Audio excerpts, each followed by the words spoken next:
Good afternoon madam, এ নিন আপনার parcel. আমার স্বামী অন্ধ, মজা নিতে চাইলে ভিতরে আসো। নূপুর, হ্যাঁ কে আসছে? ওই যে ডেলিভারি ম্যান, আমি একটা পার্সেল অর্ডার করছিলাম তো ওইটা দিতে আসছে। আচ্ছা তুমি আবার উঠে আসলে কেন? যাও তুমি বসো। দারুণ সুযোগ তো। ম্যাডামের স্বামী অন্ধ আর আমার হাতেও যথেষ্ট সময় আছে। যাই ভিতরে যাই, গিয়ে একটু মজা নিয়ে আসি।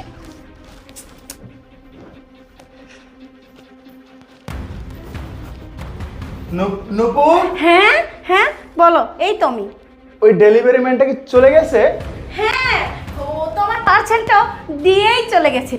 ও আচ্ছা, আচ্ছা ঠিক আছে, তুমি এখানে বসো, আমি তোমার খাবারের ব্যবস্থা করছি, ঠিক আছে? আমি যাই। আচ্ছা।